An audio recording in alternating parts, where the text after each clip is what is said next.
Subscribe to my channel and hit the bell icon so you never miss any video from my channel.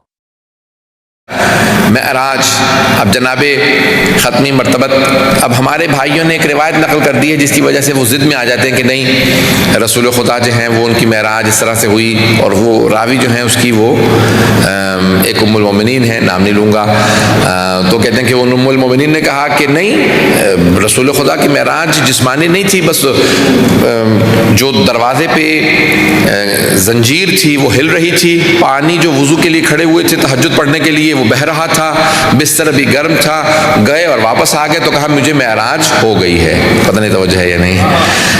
اب وہ ضد بنا لی ہے ان سارے مسلمانوں نے، کہتے ہیں کیونکہ ام المومنین نے بیان کیا ہے، اب رسول خدا کے بس اتنی سی معراج ہے، وہ گئے ہیں اور وہ کچھ نہیں ہوا اور اس کے علاوہ کچھ نہیں ہے، چند لحظوں کی ہے اور وہ معراج خواب میں تھی۔ عزیزان گرامی، اولاً تو یہ حدیث ضعیف ہے، کیوں؟ کیونکہ ان ام المومنین کی شادی پیغمبر اسلام سے مدینے میں ہوئی ہے، رسول خدا آئے ہیں، معراج قرآن کی روح سے مکے میں ہوئی ہے۔ سبحان الذی اسری بعبدہ لیلا من المسجد الحرام الی المسجد الاقصی الذی بارکنا حولہ، ہم نے مسجد حرام سے وہ جو سب سے دور مسجد ہے وہاں تک ہم نے معراج کروائی ہے، رات کا وقت تھا، سیر کروائی اپنے بندے کو۔ اب آئیں ذرا معراج جسمانی کی میں دلیلیں پیش کر رہا ہوں، سننا چاہ رہے ہیں سب لوگ؟ معراج جسمانی کی پہلی دلیل ہے سبحان الذی اسری بعبدہ لیلا من المسجد الحرام، کرانا۔ رات کہتے ہیں ایک زمان کو، زمان اور مکان تو سب سمجھتے ہیں نا، ٹائم اینڈ اسپیس۔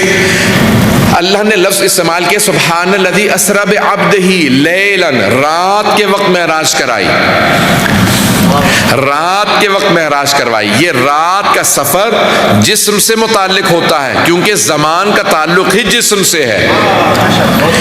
تو اب یہ پہلی دلیل، ملا صدرہ نے 8 دلیلیں لکھی ہیں، ان میں سے پہلی دلیل کہتے ہیں یہ لفظ استعمال کرنا، رات کے وقت سیر کروائی ہے تو یہ زمان ہے، ٹائم پیریڈ ہے، یہ زمان میں کسی ٹائم کے اندر کہ اتنی مدت کے اندر ہم نے سفر کروایا، تو یہ خود دلیل ہے کہ جسمانی ہے، نمبر 1۔ نمبر 2، سبحان الذی اسری بعبدہ، ملا صدرہ کہتے ہیں کہ اللہ نے کہا میں نے اپنے عبد کو، اپنے بندے کو معراج کرائی۔ اگر اللہ کہہ دیتا نا میں نے اپنے نبی کو معراج کروائی تو نبوت کو معراج انسان تصور کر سکتا ہے کہ یہ خواب میں ہو سکتی ہے، کیونکہ نبوت کا تعلق جسم سے نہیں ہے، نبوت عہدہ ہے، منصب ہے، لیکن جب کہتے ہیں نا عبد تو یہ بندگی جسم سے وابستہ ہے، پتہ نہیں توجہ ہے یا نہیں؟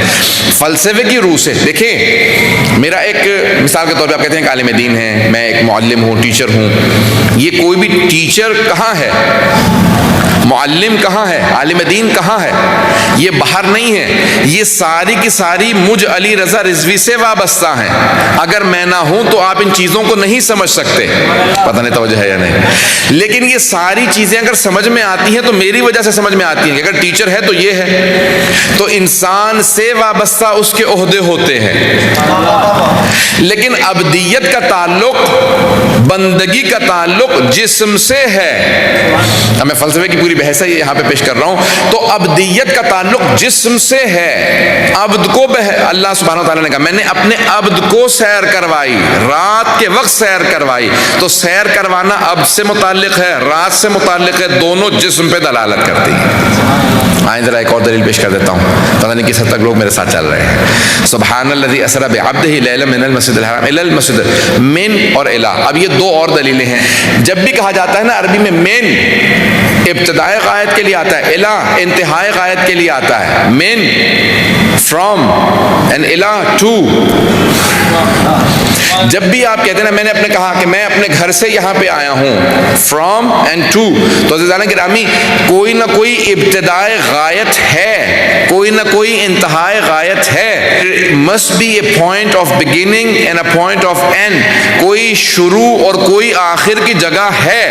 خواب کے اندر ابتدا اور انتہا کی کوئی جگہ نہیں ہوتی، یہ ابتدا ہونا اس کا مطلب ہے جسمانی معراج ہے، یہ انتہا ہونا اس کا مطلب ہے معراج جسمانی ہے، پتہ نہیں اب تک ہیں یا نہیں؟ تو اب یہ 4 دلیلیں ملا صدرہ اس کے گرامی۔ اب معراج رسول خدا کی شروع ہوتی ہے اور لفظ آیا ہے براق، لفظ براق ہے، براق برق سے ہے، برق کہتے ہیں بجلی کو۔ آج سائنس نے یہی دریافت کیا ہے نا کہ جب تک کہ اسپیڈ آف لائٹ سے ٹریول نہ کریں تک کوئی نہیں جا سکتا، آسمانوں پہ کوئی پار نہیں کر سکتا۔ پیغمبر نے بھی کہا براق، برق رفتار، پتہ نہیں توجہ ہے یا نہیں، جو برق رفتار ہو، جو لائٹ کی سپیڈ سے چلتا ہو، اسے براق کہا جاتا ہے۔ جب لوگوں نے پوچھا یا رسول خدا یہ براق کیا چیز ہے، کبھی تمہیں سمجھ نہیں آ سکتا، بس تم یہ سمجھ لو تم گھوڑے پہ سواری کرتے ہو، میری سواری کا نام براق ہے۔ اب جتنے لوگوں نے گھوڑے پرکے والے بنا دیے ہیں یہ سمجھے بغیر بنائے ہیں۔ اب یہ کیا مخلوق ہے، کس طرح سے پیغمبر اسلام کو سپیڈ آف لائٹ کے ساتھ لے جایا گیا، اب وہ کیا شے تھی، کیا مخلوق تھی، کس طرح سے سواری تھی، وہ پیغمبر کے حساب سے تھی تاکہ نہ آپ کو نقصان ہو، یہاں سے لے کے وہاں تک معراج ہو جائے۔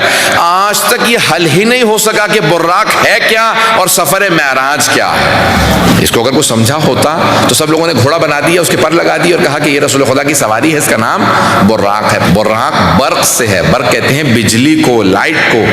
اب بہت سے لوگوں نے فوراً ایک جو ہے وہ سفید رنگ کا نور کا گھوڑا بنایا، اس کے پر بنا دیے، کہا وہ اڑا کے لے گیا۔ عزیزان گرامی، آج تک کسی کو معلوم ہی نہیں ہے کہ براق کیا ہے، کہ رسول خدا صلی اللہ علیہ وسلم کو براق پہ معراج ہوئی۔ اب تک تو بات واضح ہو رہی ہے سب لوگوں کے لیے۔ اب آئیں، رسول خدا معراج پہ گئے اور ساتھ میں کون آیا استقبال کے لیے؟ جناب جبرائیل آئے، کہا یا رسول خدا میں آپ کو لینے کے لیے آیا ہوں۔ اور ایک ایسا وقت آیا کہ رسول خدا چوتھے آسمان پہ پہنچے جہاں پہ جنت ہے اور جہاں پہ بیت معمور ہے، جو آسمان کی مخلوقات ہیں ان کا قبلہ وہاں پہ ہے۔ تو ایک مرتبہ اللہ نے قرآن کے اندر کہا کہ میرے حبیب ان سب سے سوال کیجئے۔ جناب امیر سے ایک مرتبہ کسی نے سوال کیا تھا، یہ قرآن کے اندر آیت آئی ہے، اے میرے حبیب سوال کیجئے ان سب سے کہ انہیں نبوت کیسے ملی۔ اس کا مطلب ہے ان سب سے سوال کیجئے، یعنی انبیاء سے۔ یہ قرآن کی آیت ہے، قرآن زمین پہ نازل ہوا ہے۔ اب اگر رسول خدا نے اس پہ عمل کیا تو کیسے عمل کیا، اور اگر عمل نہیں کیا تو پھر اللہ کی نافرمانی کی معاذ اللہ۔ تو مولا نے کہا کہ سوال کرنے والے میں تجھے بتاتا ہوں، یہ سوال فرش کا ہے ہی نہیں، یہ عرش کا سوال ہے۔ یہ جب پیغمبر معراج پہ گئے تھے، دونوں طرف صفے بنائے کھڑے تھے سارے انبیاء، سب سے آگے جناب ابراہیم کھڑے تھے، رسول خدا کے استقبال کے لیے سارے انبیاء کھڑے تھے۔ ایک مرتبہ اللہ نے کہا میرے حبیب رک جائیے، آگے مت جائیے گا، ان کا استقبال قبول نہ کیجیے گا، ان سب سے سوال کیجیے انہیں نبوت کیسے ملی۔ تو رسول خدا نے وہاں پہ سوال کیا تھا، اللہ نے وہاں آیت نازل کی تھی جب معراج پہ گئے تھے، تو پھر خود ہی مولا نے کہا کہ جواب میں تجھے بتا دیتا ہوں کہ سارے انبیاء نے کیا جواب دیا تھا۔ سوال قرآن میں آ گیا، جواب میں بتاتا ہوں انبیاء نے جواب کیا دیا۔ کہ سارے انبیاء نے کہا یا رسول اللہ، اللہ نے اپنی وحدانیت کی گواہی دینے پہ ہمیں نبوت دی، آپ کی رسالت کی، سرداری کی، آپ کے سید المرسلین ہونے کی گواہی دینے پہ اللہ نے ہمیں رسالت اور نبوت عطا کی، اور علی ابن ابی طالب کی ولایت کی گواہی دینے پہ اللہ نے ہمیں نبوت عطا کی۔ بہرحال یہ وہاں پہ سوال کیا، سارے انبیاء نے استقبال کیا۔ اس کے بعد پانچویں آسمان پہ گئے، چھٹے آسمان پہ، اور ایک ایسا وقت آیا کہ خود جناب جبرائیل نے ایک جملہ کہا کہ لو دنوتو لحترقتو، لو دنوتو انملتن لحترقتو، اگر میں ایک پور برابر بھی آگے بڑھ جاؤں، یعنی ٹپ آف دی فنگر، میں اتنا بھی فاصلہ اگر آگے بڑھوں تو میرے پروں کو جلا دیا جائے گا، اس سے آگے جانے کی مجھے اجازت نہیں ہے، صرف یہ آگے آپ کا مقام ہے، آپ جا سکتے ہیں۔ تو کیوں صرف رسول خدا جا سکتے تھے؟ کہ اب آگے کا جو رتبہ ہے وہ صرف پیغمبر اسلام کو جانے کی اجازت تھی۔ جناب جبرائیل کہتے ہیں کہ یہ جو عرش جہاں آ جاتا ہے وہاں ہمیں بھی جانے کی اجازت نہیں ہے۔ اب حدیث معراج کے میں نے انگلش میں ترجمہ کیا ہے، وہ رسول خدا نے وہاں بتایا کہ کیا کلام ہوا، بہت سی باتیں ہوئی، ان میں سے کچھ باتیں پیغمبر نے بتائیں۔ میں نے مکمل کر دیا موضوع کو، تھوڑے سا آپ کا وقت لوں گا، ابھی 5 سے 10 منٹ اور لوں گا، کہ میں نے بہت سی چیزیں چھوڑ دی، جتنا جلدی نہ ہو سکتا تھا میں نے مختصر پیش کیا۔ جب پیغمبر اسلام معراج سے واپس آئے تو سارے صحابہ نے سوال کیا۔ تفسیر صافی مرحوم فیض کاشانی جو ہمارے بزرگ ترین محدثین میں مفسرین میں ہیں، ان کی تفسیر کا نام ہے تفسیر صافی، حدیث کی کتاب ہے الوافی کی بے انتہا کتابیں ہیں، حدیث کے موضوع پہ، علم کلام پہ، فلسفے پہ، ہر موضوع پہ ان کی کتاب ہے۔ ون آف دا گریٹسٹ علماء، ہمارے عظیم ترین علماء میں شمار ہوتا ہے فیض کاشانی کا۔ ملا محمد محسن فیض کاشانی، تو انہوں نے اپنی تفسیر صافی میں لکھا ہے سارے صحابہ نے رسول خدا سے سوال کیا، یا رسول اللہ نے آپ سے کلام کیا؟ کہا خود اللہ نے کلام کیا؟ کہا اللہ کی آواز کیسی ہے؟ کہا کہ یہ تو میں نے خود اللہ سے سوال کیا، یا رب پروردگارا انت کلمنی ام علی، پروردگارا کیا تو مجھ سے بات کر رہا ہے یا علی مجھ سے بات کر رہا ہے؟ تو فوراً پروردگار نے مجھے جواب دیا، کہا کہ انا کلمتک، میں نے تم سے کلام کیا ہے میرے حبیب، میں تم سے بات کر رہا ہوں۔ تو کہا کہ پروردگارا یہ علی کے لہجے میں کیوں کلام کیا؟ کہا میرے حبیب جب میں نے آپ کو اپنے قریب دیکھا اور دیکھا کہ آپ کے دل کے اندر ایک اضطراب ہے، تو میں دلوں کے بھید جانتا ہوں، جس کو آپ سے سب سے قریب پایا، جو آپ سے سب سے زیادہ قریب تھا وہ علی ہے، آپ کے دل میں جو بسنے والا تھا وہ علی تھا، جو سب سے آپ کو محبوب ہے، جو سب سے زیادہ آپ کو پسند تھا وہ علی تھا۔ اے میرے حبیب اس لیے میں نے علی کے لہجے میں آپ سے کلام کیا۔ تو کہا میں پروردگار نے مجھ سے علی کے لہجے میں کلام کیا۔ کہا کیا کچھ کہا؟ کہا کہ حدیث معراج جہاں پہ اخلاقیات بیان کیے کہ آپ کی امت سے کیا توقع۔ کہا میرے حبیب کیا آپ جانتے ہیں میں نے آپ کا سارے انبیاء پہ کیوں انتخاب کیا؟ سارے انبیاء میں نے آپ ہی کو کیوں چنا کہ آپ سردار انبیاء بنے؟ تو کہا صحابہ نے یا رسول خدا پھر آپ نے کیا جواب دیا؟ کہ میں نے فوراً پروردگار سے کہا کہ پروردگار تو بہتر جانتا ہے۔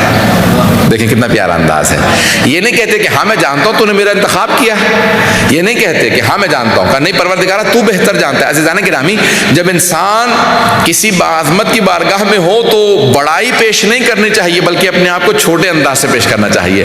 کہ پروردگار بہتر جانتا ہے کہ تو اس نے کیوں انتخاب کیا میرا۔ کہا میرے حبیب اسی وجہ سے کہ آپ جیسا اخلاق کسی اور نبی کا نہیں ہے۔ اگر سب کو میں اخلاق پیش کرنے کے لیے کھڑا کر دیتا تو آپ سے بہتر اخلاق کسی کا نہیں تھا۔ آپ کبھی بھی تکبر سے پیش نہیں آتے، کبر و نخوت نہیں رکھتے، اتنا تواضع، اتنی انکساری، اتنے آپ کے اندر تواضع ہے، ہمبلنس ہے کہ ابھی بھی آپ جانتے ہوئے مجھ سے کہہ رہے ہیں کہ اللہ بہتر جانتا ہے۔ یہ نہیں کہتے کہ ہاں میں جانتا تو ہوں، نہیں کہا اللہ بہتر جانتا ہے، کہ جانتے ہوئے آپ کہہ رہے ہیں کہ اللہ بہتر جانتا اس نے میرا انتخاب کیوں کیا ہے۔ کہا ہے میرے حبیب آپ جیسا اخلاق کسی کا نہیں ہے۔ اے میرے حبیب عزیزان گرامی معراج کے اوپر کیا کچھ وعدے اور کیا کچھ بے انتہا تفصیل موجود ہے ہماری احادیث کی کتاب میں کہ وہاں کیا کچھ ہوا، اس کے واقعات۔ اور پھر پیغمبر اسلام جب واپس آئے تو آپ نے کہا دلیل کے طور پہ بتا رہا ہوں کہ معراج پہ گیا تھا، جب میں سفر سے آ رہا تھا تو بھی تمہارے پاس ایک قافلہ آ رہا ہے جس کے اندر اتنے لوگ ہوں گے، یہ ہوگا وہ ہوگا، یہ راستے سے۔ تو کہا کہ ہاں بھی تم لوگوں نے کہا ہاں ہم نے رات میں ایک ستارہ کو دیکھا، ایک ستارہ ٹوٹ رہا تھا۔ رسول خدا نے جتنی علامات بتائی تھی اس قافلے کی وہ سب ان کے اندر پوری تھی۔ پیغمبر نے کہا اب تمہیں یقین آ رہا ہے کہ میں معراج پہ گیا تھا؟ پتہ نہیں توجہ ہے یا نہیں ہے۔ تو کہا میں معراج کے حالات بیان کر رہا ہوں، کہا کچھ ایسی چیزیں ہیں جو میں بیان نہیں کر سکتا کیونکہ تمہاری طاقت اتنی نہیں ہے کہ تم اسے برداشت کر سکو۔ کہا یا رسول خدا ہمارے لیے بھی کوئی تحفہ لے کے آئے ہیں؟ کہا ہاں ایک تحفہ لے کے آیا ہوں۔ کہا اللہ نے معراج پہ مجھے 5 نمازوں کا تحفہ دیا ہے، 5 نمازوں کا تحفہ دیا ہے۔ کدی 50 نمازیں تھیں لیکن پھر ہم نے ترخیص کروائی اس میں، کہا کہ پروردگار کم کرتے ہوئے اللہ نے 5 نمازیں کر دی۔ توجہ ہے سب لوگوں کی؟ کہا کیونکہ کہا 5 نمازیں کر دی لیکن اللہ نے قانون بنا دیا امت محمدی صلی اللہ علیہ وسلم کے لیے کہ من جاء بالحسنۃ فلہ 10 امثالها، جو ایک نیکی انجام دے گا اسے 10 گنا ثواب ملے گا۔ قرآن کی آیت ہے من جاء بالحسنۃ فلہ 10 امثالها، جو ایک نیکی کرے گا اسے 10 گنا ثواب ملے گا۔ کیوں؟ کہا کیونکہ معراج پہ اللہ نے 50 نمازیں دی تھی، پیغمبر نے کہا میری امت 50 نمازیں نہیں پڑھ پائے گی تو اللہ نے 5 کی، کہا اب جو 5 پڑھے گا اسے 50 ہی کا ثواب ملے گا۔ یہ معراج کا تحفہ ہے 5 نمازیں، تو اس میں کوتاہی نہ کریں۔ ویسے بھی ہمارے ہاں تو پیغمبر اسلام نے حدیث ہے معصوم کی کہ آپ نے چھوٹ دی، ترخیص دی کہ ان کو 3 وقت پہ پڑھ لو، ظہر کو عصر کے ساتھ ملا کے، عصر کو ظہر کے ساتھ ملا کے، عشاء کو مغرب کے ساتھ ملا کے پڑھ سکتے ہیں۔ تو عزیزان گرامی بہت آسان کر دیا۔ اب اگر پھر بھی کوئی نماز میں کوتاہی کرے تو پھر بہت بڑی کوتاہی ہے، اس لیے نماز میں کوتاہی نہ کیجیے گا۔ شب معراج کا تحفہ ہے نماز۔ تو بہرحال پیغمبر اسلام کو اللہ نے ہدیہ دیا کہ آپ کی امت کے لیے ایک تحفہ دے رہا ہوں اور وہ ہے نماز معراج کا تحفہ ہے۔ جس طرح سے اگر ایک آدمی دن میں 5 مرتبہ نہا کے باہر آئے تو اس کے جسم پہ کوئی بھی چکناہٹ باقی نہیں رہے گی، کوئی میل، کوئی گندگی، کوئی نجاست باقی نہیں رہے گی۔ اسی طرح سے اگر ہماری روح 5 مرتبہ نماز میں غوطہ لگا کے باہر آئے تو جسم پہ کوئی گناہ باقی نہیں رہے گا۔ تو انشاءاللہ سب کے سب اپنی نماز میں کوتاہی نہیں کیجیے گا انشاءاللہ۔ عزیزان گرامی، آخری بات کو پیش کر رہا ہوں، وقت بہت تیزی سے گزر گیا۔